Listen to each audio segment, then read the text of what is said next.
Abrir a sua Bíblia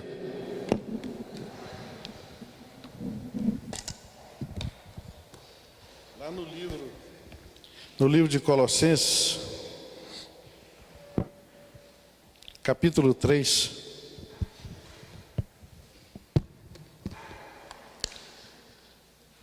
A partir do verso 1.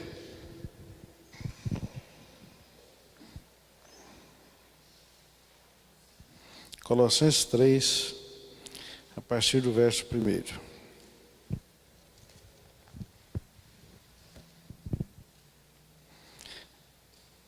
Colossenses 3, versículo 1. Diz o seguinte: portanto, se fostes ressuscitados juntamente com Cristo, buscai as coisas lá do alto, onde Cristo vive, assentado à direita de Deus. Pensai nas coisas lá do alto, não nas que são aqui da terra, porque morrestes, e a vossa vida está oculta juntamente com Cristo em Deus. Quando Cristo, que é a nossa vida, se manifestar, então vós também sereis manifestados com Ele em glória. Fazei, pois, morrer a vossa natureza terrena: prostituição, impureza, paixão lasciva, desejo maligno e avareza, que é idolatria. Por estas coisas é que vem a ira de Deus sobre os filhos da desobediência. Ora, nessas mesmas coisas andastes vós também noutro tempo, quando vivíeis nela. Agora, porém, despojai-vos igualmente de tudo isto: ira, indignação, maldade, maledicência, linguagem obscena do vosso falar. Não mintais uns aos outros, uma vez que vos despistes do velho homem com seus feitos, e vos revestistes do novo homem, que se refaz para o pleno conhecimento, segundo a imagem daquele que o criou, no qual não pode haver grego, nem judeu, circuncisão, nem incircuncisão, bárbaro, cita, escravo, livre, porém, Cristo é tudo em todos. Aleluia. Pai, em nome de Jesus, obrigado a Deus, porque o Senhor está no nosso meio com teu Espírito Santo. Obrigado a Deus, porque o Senhor se faz presente no coração de cada um nesta manhã. Obrigado a Deus por cada casa aqui representada, por cada família aqui representada. Pai, em nome de Jesus, nós pedimos a Deus que o Senhor venha de uma maneira sobrenatural a ministrar no nosso coração, a Deus, nesta manhã. O Senhor venha falar com cada um de nós nessa manhã aquilo que é a sua vontade, aquilo que é o seu desejo, a Deus, para cada um de nós. Nós oramos em nome de Jesus. Amém. Irmãos, quando a gente lê o livro de Colossenses, no primeiro capítulo, Paulo vem falando a respeito daquilo que é Cristo para a igreja. Os irmãos lembram que a gente ministrou aonde a igreja de Colossenses estava praticando culto a outros deuses, rituais a anjos, fazendo aquilo que não era vontade de Deus. Então Paulo vem, na primeira carta, faz uma exortação para a igreja a respeito da conduta deles. No segundo capítulo, Paulo está falando sobre o fundamento do cristão. Ele vai falar das implicações práticas na nossa vida. Ele vai falar daquilo que é Jesus Cristo sendo o Senhor e Salvador das nossas vidas. Ele vai falar daquilo que é a nossa obrigação como cristão. E então aqui a gente está vendo algumas orientações daquilo que Paulo tem passado para a igreja. Irmãos, e essas observações, elas são pertinentes, inerentes aos nossos dias. Nós não podemos falar uma coisa e viver outra. Nós não podemos dizer que somos cristãos e não praticar. Não pode ter um abismo entre a nossa confissão e o nosso testemunho. Amém? Não pode. Não tem como. E Deus é tremendo. Quando o Enio abriu o culto, ele veio falando a respeito daquilo que é a nossa posição como cristão. Quando o Silas veio ministrar a palavra, né, de dízimos e ofertas, o foco dele foi isso, foi da gente entender que somos novas criaturas em Cristo, que fomos regenerados, fomos resgatados pelo seu amor. Então nós temos que viver isso, nós temos que expressar isso, né? A Bíblia diz que não tem como a gente acender uma luz, um candeeiro e colocar debaixo da mesa, né? Tem que ficar em cima para clarear, né? Para trazer luz àquele espaço. Então Paulo está exortando a nós também nessa manhã, a igreja, que não pode existir esse abismo entre a fé e a prática, entre o nosso discurso e o nosso testemunho. Não tem como. E nós, irmãos, temos que desfrutar o céu na terra quando nós buscamos as coisas lá do alto. Ele diz que nós morremos com Cristo. Cristo não apenas morreu por nós, naquela substituição, né? Morreu no meu lugar, morreu pelos meus pecados, levou sobre ele todos os nossos pecados, todas as nossas dores. Mas também tem o outro lado da moeda. Nós também morremos com Cristo. Amém? Então tem essa identificação, né? Nós também morremos com Ele. Então, lá em Romanos, Paulo diz que não tem como mais a gente viver em pecado, se nós fomos mortos. Se nós somos mortos para esse pecado, as coisas do velho homem. E Cristo é a nossa vida, é a vida eterna. Quem tem o Filho tem a vida, e quem não tem o Filho não tem a vida. A palavra nos exorta. E a essência da vida eterna, irmãos, está em nós conhecermos a Deus, conhecermos a Cristo. Por isso que a Bíblia fala que nós, né, conheçamos e prossigamos, nós temos que prosseguir. É um processo de conhecimento, de intimidade, de amizade, de confiança. Quando eu estava preparando esse estudo, eu estava lembrando do Otaviano. Então, tipo assim, nós somos vivos e mortos ao mesmo tempo. Né? Nós somos vivos e mortos ao mesmo tempo, amém? Mortos para o pecado, mortos para o velho homem, mas vivos para Cristo, amém? Então nós somos, né, usando um jargão, nós somos tipo um zumbi. Os irmãos estão me entendendo, né? Coisa do mundo eu estou morto, coisa do reino eu estou dentro, eu estou vivo, amém? Então nós somos esses que estamos vivos e mortos ao mesmo tempo. Nós não podemos ter dúvida quanto a isso, que nós estamos mortos para os nossos pecados. E Paulo diz, irmãos, que para mim o viver é Cristo, o morrer é lucro. Não sou eu quem vive, mas Cristo é que vive em mim. E a gente vai entender aquilo que o Silas estava ministrando para a gente. Não sou eu que vivo mais, mas Cristo é que vive em mim, né? E é impossível, irmãos, a gente ainda estar vivo e dentro da sepultura. É impossível. Mas muitos de nós ainda permanecemos vivos dentro da sepultura, com crise de identidade. Dentro da sepultura preso às coisas do mundo. Dentro da sepultura preso àquilo que nos dá prazer, às coisas desta terra. E nós temos, irmãos, que sair da sepultura, porque Cristo nos livrou, Cristo nos tirou do lamaçal de pecados e nos trouxe para o seu reino, amém? E nos trouxe para o seu reino. A condicional lá, irmãos, no versículo 1, quando fala se, ele não está falando de uma condição, de uma expressão de dúvida. Ele está dizendo que já que vocês foram ressuscitados com Cristo Jesus, então busquem as coisas lá do alto. busquem as coisas do alto. Busquem as coisas que estão na eternidade. Nós não pertencemos, irmãos, mais a este mundo, mas nós pertencemos a Cristo. As fontes da vida nas quais nós alegramos, vêm somente dele.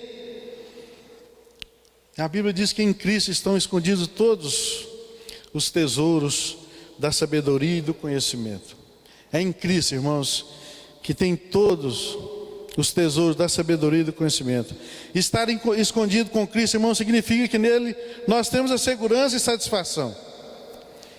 Às vezes os irmãos, não, leva esse versículo para o outro lado. Eu estou escondido com Cristo, então, agente 007. Ninguém sabe que nós somos cristãos, não é? Porque está dizendo que nós somos ocultos com Cristo. Então, sou um agente oculto. E aí a gente não faz a grande comissão da igreja, que é ir por todo mundo pregar o evangelho a toda criatura. A função básica nossa da igreja é pregar o evangelho, é ministrar as boas novas da salvação. É chegado sobre vós o reino de Deus. É isso que nós temos que pregar. É essa a nossa missão. É essa o nosso chamado, né? E não ficarmos entendendo de uma maneira errada que nós estamos agora escondidos. Estamos escondidos em Cristo, irmão, então nós temos a segurança e a nossa satisfação, né? Paulo diz que nada pode nos separar desse amor. Nem principado, nem potestade, nem das que existem, nem das coisas que há de vir. E quando a gente está na sepultura, qualquer coisinha que acontece, a gente emburra. A gente fica de mal. A gente deixa de vir na igreja. A gente deixa de pregar essas boas novas. A gente deixa de viver o céu aqui na terra. Irmão, nós temos um privilégio que não foi dado nem aos anjos, que é pregar a palavra. Isso foi dado a nós. Foi dado a nós. E às vezes a gente continua na sepultura, reclamando das coisas, com crise de identidade. E a gente esquece que a nossa esfera de vida não é mais terrena. Nós nascemos do alto, buscamos as coisas do alto, e estamos assentados com Cristo nas regiões celestiais. Irmãos, a nossa pátria não está aqui nessa terra. A Bíblia diz que nós somos peregrinos. Estamos caminhando para a nossa pátria celestial. Então nós temos que aspirar essas coisas do alto. Amém? É isso que tem que ser a nossa motriz. É isso que tem que ser as nossas forças. Nós temos que buscar as coisas do céu. Entretanto, irmãos, isso não significa que sejamos irresponsáveis com as coisas terrenas. Isso não significa que nós sejamos irresponsáveis com as coisas deste mundo. Porque senão a gente começa a negligenciar as coisas também das nossas responsabilidades aqui na terra.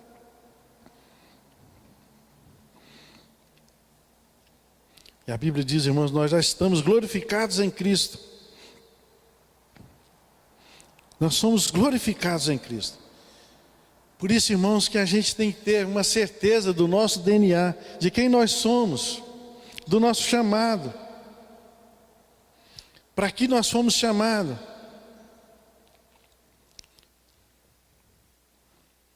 Desfrutamos, irmãos, o céu na terra pela nossa aspiração por Cristo. Devemos fixar a nossa ambição na busca de tudo que está relacionado com Cristo, sua exaltação. Devemos buscar em primeiro lugar as coisas dos céus. Eu pergunto para os irmãos com toda sinceridade, para mim, nós temos feito isso? Nós temos buscado em primeiro lugar as coisas dos céus? Não vou pedir para você falar, mas eu quero que você faça uma reflexão. Se você for buscar isso, irmãos, as coisas do céu, deve estar terceiro, quarto, quinto lugar para mais. Primeiro nós queremos buscar aquilo que nos satisfaz. Primeiro nós queremos buscar aquilo que nos dá conforto. Primeiro nós queremos buscar aquilo que é a nossa necessidade pessoal. Irmãos, e a nossa responsabilidade pessoal diante do reino de Deus é muito grande. Quando eu venho para a igreja, normalmente é uma responsabilidade pessoal, certo? Individual. Mas a resposta de Deus, pelo seu compromisso pessoal, individual, a resposta de Deus é para a igreja. Amém? É coletivo. Então é meu compromisso individual com Deus, mas a resposta não pode ser individualizada. As bênçãos do Senhor é para a igreja. Amém? Então quando eu venho como indivíduo, como pessoa, eu estou buscando o bem dos meus irmãos. Os irmãos estão entendendo isso? Esse é o nosso papel. Esse é o nosso desafio, irmãos. De buscar a Deus em primeiro lugar. Buscar as coisas de Deus em primeiro lugar. Buscar o seu reino. E quando a gente faz isso, irmãos, aí nós ficamos enamorados das coisas dos céus. Tem um cântico antigo, aí os irmãos presbiterianos vai lembrar dele. Ó, pensai nas coisas lá do céu, né, Cida? Ó, pensar. Isso é muito gratificante. E às vezes a gente não pensa. A gente não pensa que a gente vai morrer um dia. Alguém pensa? Quando você está envolvido ali, pá! Ninguém pensa que a nossa vida, ela é como aquela brisa. Você levanta de manhã, abre a janela da sua casa, ela está lá no horizonte. Você vira, olha no espelho, olha na janela, a brisa dissipou. A Bíblia diz que assim é a nossa vida. Mas a gente acha que a gente é imortal. A gente acha que a gente é super-homem. Que as coisas acontecem com os outros e não acontecem com a gente. Por isso que a Bíblia diz que nós temos que edificar a nossa casa, construir a nossa casa na rocha. Porque o vento, irmãos, ele vai vir e vai bater nas duas casas. Na que está na rocha e na que está na areia. Se a gente estiver buscando as coisas dos céus, nossa casa é essa, edificada na rocha. E a gente tem que entender que isso é um processo. Porque às vezes fala, eu confesso a Cristo, Jesus Cristo é meu Senhor, eu não preciso fazer mais nada. Mas é um processo contínuo. Então, irmãos, quando vier a tempestade bater nas casas, aquele que estiver com a casa na areia, vai ser grande a sua ruína. Que está na rocha, vai sair ali, às vezes uma lasca, cair uma telha, mas ela vai permanecer firme. Por isso, irmãos, nós temos que pensar nas coisas dos céus. Nós temos que buscar essas coisas. Nós temos que viver essas coisas em primeiro lugar.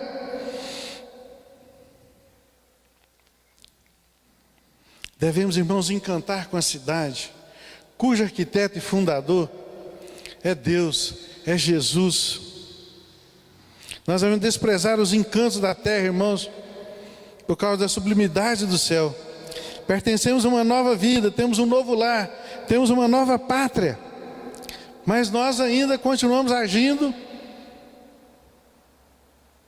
como se nada disso tivesse acontecido. Nossos pés, irmãos, eles estão aqui na terra, mas nossas mentes têm que estar nos céus. Entendendo, irmãos, que o nosso processo, ele começa aqui na terra. Quando Jesus ensinou a oração do Pai Nosso, ele não pediu, primeiro nas coisas do céu, depois da terra. Ele disse assim na terra, como nos céus. E a gente inverte isso. A gente inverte isso, a gente deixa tudo para depois. Quando a gente deixa tudo para depois, a gente inverte essas coisas. Nós invertemos, irmãos, esses valores. Nós queremos um paraíso aqui na terra. A gente ouve todo dia que nós temos direito a isso, que nós somos chamados para aquilo.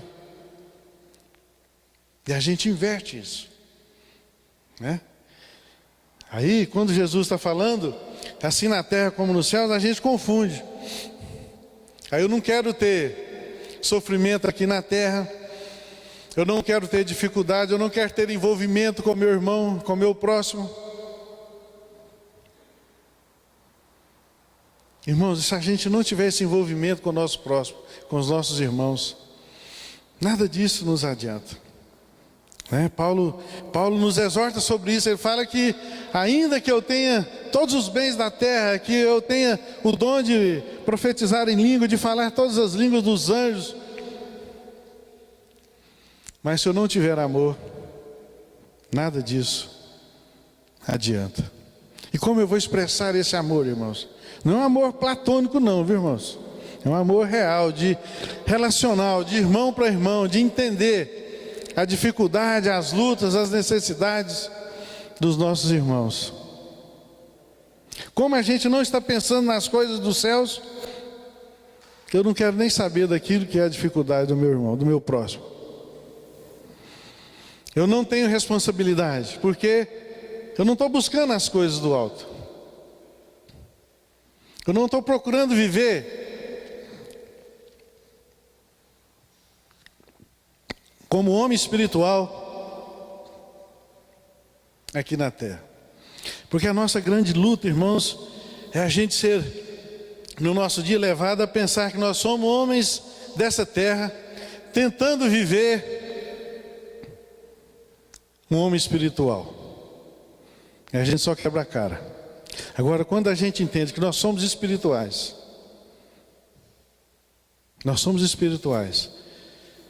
né? Vivendo aqui na terra, tentando, né, melhorar diante de Cristo e buscando as coisas dele. Quando nós somos homens espirituais, quando nós entendemos que nós somos homens espirituais, vivendo aqui na terra, a gente está buscando em primeiro lugar o reino dos céus. Amém? Agora, se eu fizer o contrário, irmãos, é depressão, é frustração, porque a gente não consegue. Porque nós não entendemos, nós já recebemos o poder de sermos chamados filhos de Deus. Eu sou homem espiritual porque eu entendi que eu fui alcançado, amém? Que Jesus Cristo morreu no meu lugar, que Jesus Cristo derramou o seu sangue, que eu morri com Ele, que eu sou vivo e morto ao mesmo tempo, né? Tá vendo? Então, irmãos, nós queremos tesouro na terra. Estamos agarrados a essas coisas. Por isso nós não aspiramos às coisas dos céus.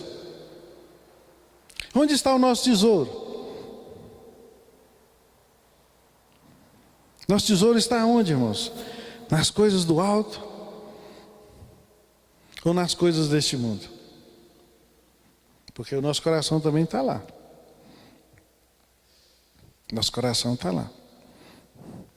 Irmãos, Josué e Caleb, eles enfrentaram as tentações do deserto, suportaram a incredulidade dos seus irmãos, dos hebreus, mas eles não desanimaram. Não desanimaram, porque eles tinham certeza da terra prometida. A sua mente, a sua fé estava em Canaã. Eles sabiam que tinham herdado já a terra de Canaã. Eles não desanimaram, irmãos. Imagina se eles concordassem com aqueles outros espias. Tudo aquilo que Deus tinha feito até ali tinha sido em vão. E eles que tinham vivenciado provas e mais provas de poder, da ação de Deus, né, do cuidado de Deus. E às vezes, irmãos, nós também nos comportamos como aqueles hebreus. Não vamos não, que é fria. A terra é boa, a terra é fértil, mas os homens lá são gigantes, são parrudos. Se a gente entrar lá, nós vamos ser dizimados. E quantas provas, irmãos, eles receberam do cuidado de Deus. E eu pergunto para nós, quantas provas de cuidado, de amor, Deus tem demonstrado para conosco, irmãos. E mesmo assim, às vezes, a gente é mais propício, ou sempre, a desfalecer a nossa fé, a nossa esperança. A gente é sempre mais propício a desanimar na primeira dificuldade. Não é verdade? A gente propõe a fazer alguma coisa, propõe a ler a Bíblia, propõe a orar, propõe a visitar. Na primeira dificuldade a gente esmorece. Eu vou visitar 2 irmãos por mês. Aí no primeiro mês você não visita nenhum. Aí no segundo mês você fala, não deu certo o mês passado, vou abandonar esse projeto. Ou então a gente fala, não, só vou fazer isso depois que Deus falar comigo. Sendo que Deus já mandou. Mas Josué e Caleb, irmãos, eles dão um testemunho aqui para a gente, são exemplos para a gente de coragem, de determinação, de fé, de esperança. Tinham a certeza de que Deus estava com eles. Tinham certeza das promessas de Deus para a vida deles. Por isso eles não esmoreceram, não desanimaram. Tinha dificuldade? Tinha. Os homens eram gigantes? Eram. Mas era a promessa de Deus. Nós não cremos no Deus do impossível. Amém? Né? Tem um cântico que ele fala que faz o impossível para você. E às vezes, irmãos, Deus está falando, Deus está ministrando, Deus prometeu, e a gente continua na sepultura.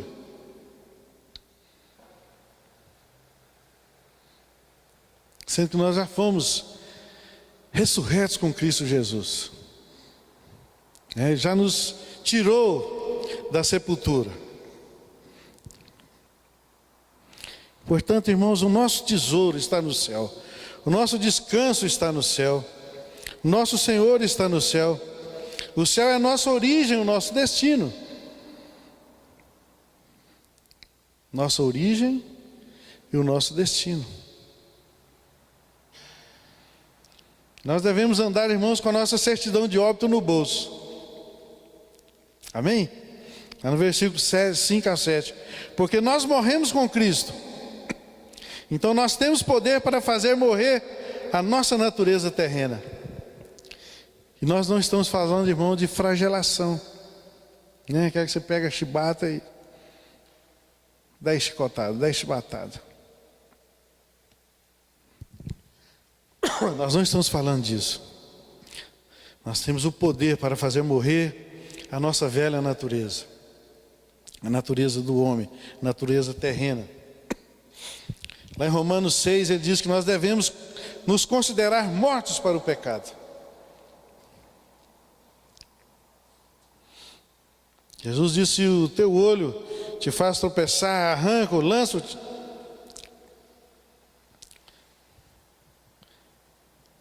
Mas nós sabemos, irmãos, que toda maldade nasce primeiro no nosso coração.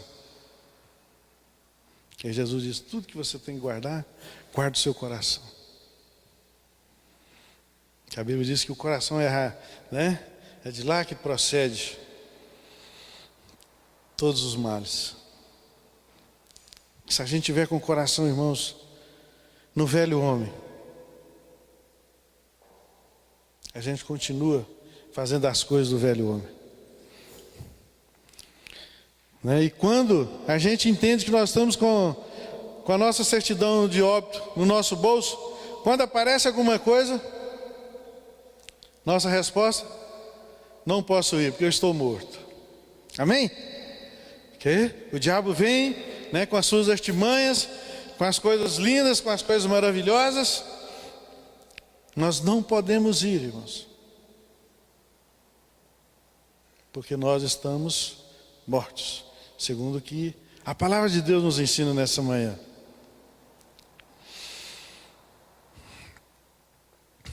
E quais são esses pecados, irmãos, que faz parte, da nossa vida, e que tem que ser parte da nossa velha vida, velho homem?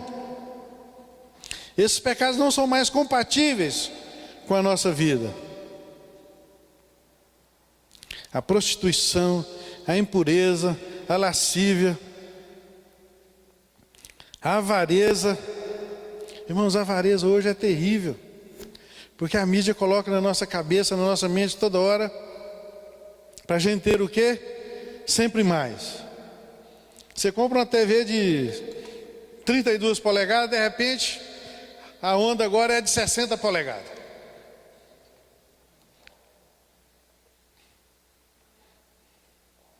Estou dizendo que a gente não pode comprar isso não, viu, irmãos? Mas eu estou dizendo como que a sutileza do diabo. Você tem uma casa, você quer ter uma outra casa, não para receber pessoas, não para abrir as portas para os seus irmãos.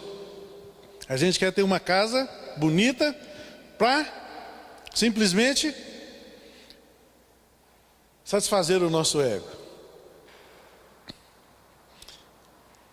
Nós queremos um carro novo, um carro maior, um carro diferente, para carregar os irmãos, para buscar os irmãos, para ser bênção na vida dos irmãos, ou para o status. E isso, irmãos, é jogado, na nossa mente todo dia. Você liga a televisão todo dia. Você tem que ter um carro desse, esse carro é assim, esse carro é assado. Esse apartamento é assim, esse condomínio é assado. Nós podemos ter isso, irmãos, podemos. Desde que não seja simplesmente para mim aparecer. Simplesmente para satisfazer o meu ego. Nós não podemos ser como aquele lavrador, que expandiu a sua terra lá, a sua roça para produzir mais, construiu mais galpões, e quando estava tudo cheio, falou, agora sim, aquela rede na varanda, eu vou comer e arregalar a minha alma, arregala-te minha alma, porque o bolso agora está cheio.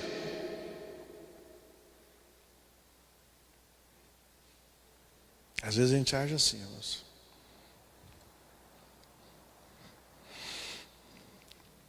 A avareza, então, irmãos, isso é terrível. E nós temos que tirar, irmãos, a nossa roupa velha. Pecados ligados ao temperamento explosivo.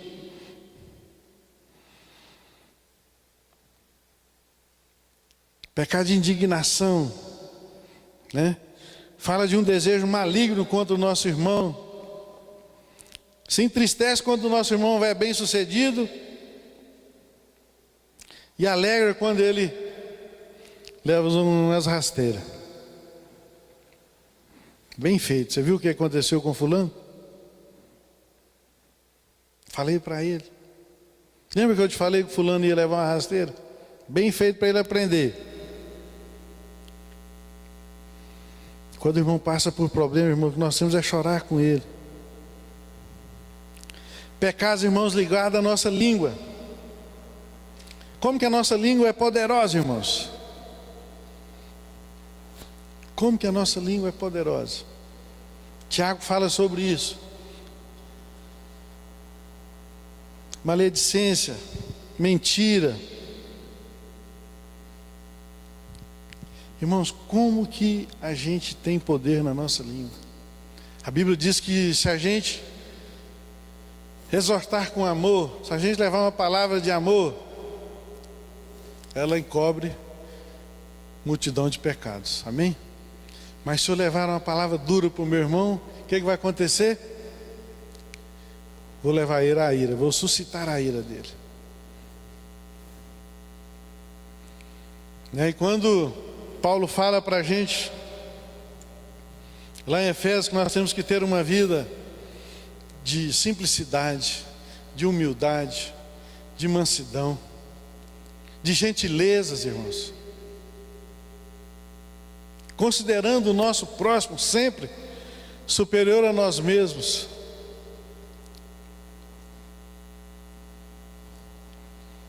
Mas a gente prefere, às vezes, levar uma palavra dura, levar uma palavra que vai entristecer o coração do meu irmão, porque eu quero ser melhor.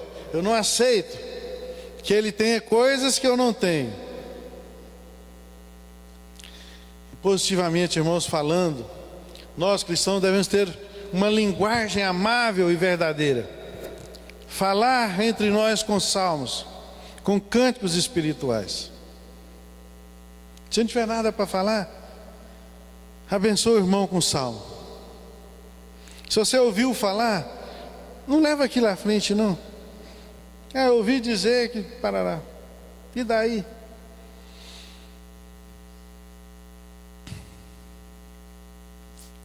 Irmãos, nós temos que entender que o velho homem morreu e o novo homem está no controle. Amém? Quem está no controle da sua vida, irmãos? Não precisa responder para a gente. Para você, quem está no controle da sua vida? O velho homem, com a sua natureza, buscando as coisas desse mundo, dessa terra, aquilo que satisfaz o seu eu, ou no controle da sua vida está o novo homem? Pense nisso, irmãos. Quem está no controle da sua vida?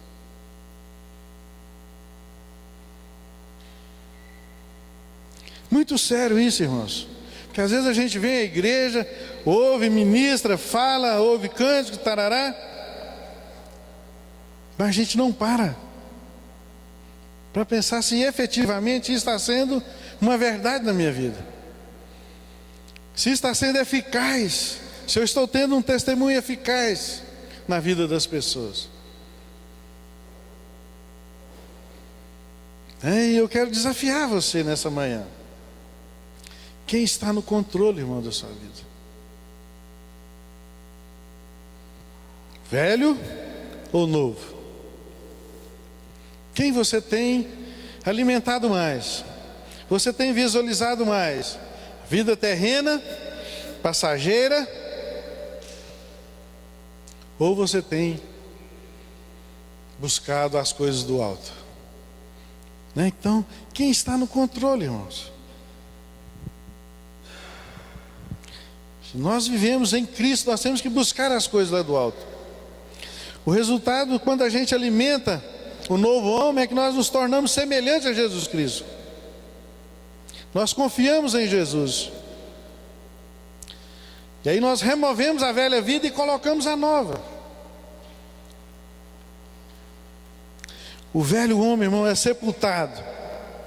E o novo está no controle. Amém? O verbo revestir está no particípio presente, significando que nós somos constantemente renovados. O ato da salvação, irmãos, conduz ao processo de santificação. Ao processo de santificação. Os irmãos entendem isso? Então é diário, é todo dia. Estou revestido do novo homem. Todo dia eu tenho que levantar e entender, eu sou um novo homem. Isso faz parte do processo da santificação. Ele diz que o novo homem, a salvação,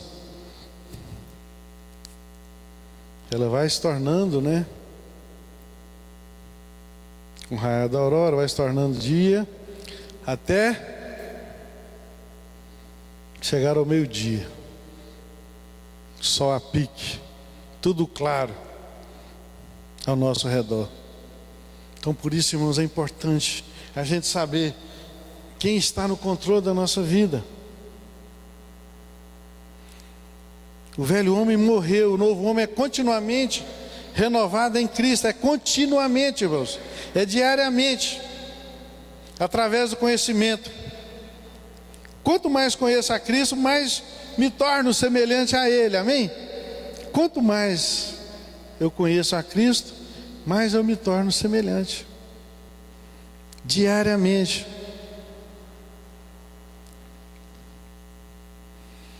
Irmãos, e através da transformação de Cristo, o homem, é a imagem criada de Deus, foi deformada pelo pecado, mas também foi transformada pela redenção. O nosso Redentor vive. Amém? O nosso Redentor vive. E quando Jesus morreu, irmãos, ele fala que o novo homem em Cristo, ele também desconhece os muros da separação. Não há barreiras de nacionalidade, de posição financeira, barreira religiosa, de circuncisão e incircuncisão, barreiras e diferenças culturais. Aí Paulo cita ali os bárbaros, os gregos, o cita, né? O cita era uma classe considerada na época a classe mais baixa socialmente, mas ela está inclusa, porque Deus não faz acepção de pessoas. E aí muitas vezes nós entramos em crise, porque Deus não gosta de mim, Deus não me aceita, Deus esqueceu de mim. A gente entra em crise existencial por qualquer coisa, né? A gente é cheio de dodói. Qualquer coisinha que acontece, o diabo vem. Será que você é filho de Deus? Não é isso? Não é isso que acontece? Por que eu estou passando por isso? Será que realmente eu sou filho? Porque eu não mereço passar por isso. Eu sou um cara bom, sou um cara justo, sou um cara fiel. Então, eu acho que Deus mandou essa situação, essa provação para a pessoa errada, não é para mim.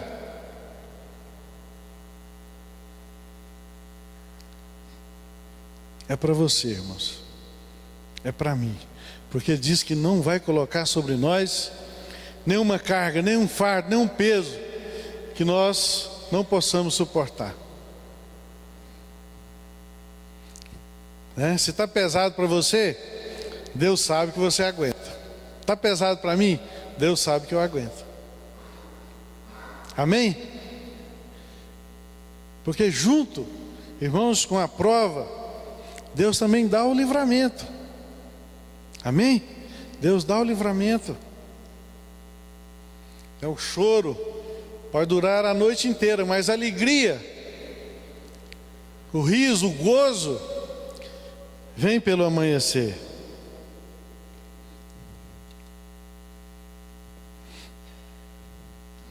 Irmão, nós temos que entender que Cristo é o Filho amado de Deus, é a imagem do Deus invisível e o primogênito de toda a criação. Ele é o eterno, onipotente, Criador. Ele é a cabeça da igreja, Ele é o nosso Redentor, Ele é a esperança da glória, Ele é o detentor de todos os tesouros da sabedoria e do conhecimento. Ele é a plenitude de Deus, Ele é tudo e em todos. Cristo é o centro da história da criação, da salvação do céu. Cristo é tudo em todos, irmãos, amém? Cristo é tudo na Bíblia. Cristo é tudo no plano redentor de Deus. Cristo é tudo na igreja, é tudo na terra, é tudo no céu. E para você, e para mim? Eu quero encerrar com essa pergunta, irmãos. O que Cristo representa para você? Um guru? Alguém que quando você está apertado, você vai lá e abre a sua caixa de lamentação? Ou Cristo é esse Senhor e Salvador das nossas vidas? Senhor e Salvador das nossas vidas. Que a gente às vezes quer só o Salvador, que é mais fácil do que tê-lo como senhorio. Porque como senhorio, como Senhor nosso, nós temos que fazer as coisas do novo homem. Amém? O que Cristo tem sido para você? Vamos colocar de pé.